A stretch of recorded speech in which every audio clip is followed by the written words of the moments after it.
দর্শক, সৃষ্টিকর্তার নিয়ামত কতটা সুন্দর হতে পারে তার কিছু নমুনা আমি আপনাদেরকে দেখাবো। আপনারা পুরোপুরি ভিডিওটা দেখতে থাকুন। দেখুন, এটা একটা জলাশয়, উন্মুক্ত জলাশয়, আর এখানে এত বেশি মাছ। এই লোকটা একটা জাল দিয়েছে আর দেখুন অসংখ্য মাছ উঠেছে, প্রতিটা ফাঁসে ফাঁসে মাছ।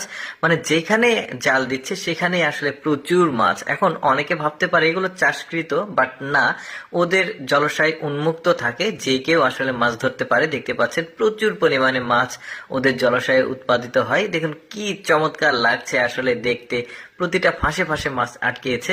মূল ব্যাপারটা যেটা হয় সেটা হচ্ছে আমাদের দেশে আসলে জলাশয় কম, জেলের সংখ্যা বেশি, যে কারণে যেখানেই একটু পানি জমে থাকে জেলেরা এসে মাছ ধরে নিয়ে চলে যায়।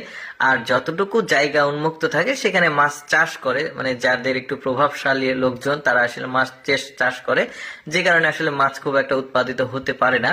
আর এরকম উন্মুক্ত জলাশয়ে পাওয়া যায় না। আর এটা হচ্ছে চায়নার অঞ্চল, আর এখানে এত পরিমাণ উন্মুক্ত জলাশয় আছে কিন্তু ওদের জেলের সংখ্যা কম, যে কারণে মাছ দ্রুত বাড়ে, ডিম ছাড়ে, সেগুলো থেকে আরো বেশি মাছ হয়, মাছ বড় হওয়ার সুযোগ পায়। বাট আমাদের দেশে সামান্য একটু জলাশয় থাকলেও সেখানে আসলে সেটা সরকারি হোক আর বেসরকারি হোক, মানুষ দখল করে সেখানে মাছ চাষ করে, অথবা জেলেরা এসে বিষ প্রয়োগ করে মাছ ধরে নিয়ে চলে যায়।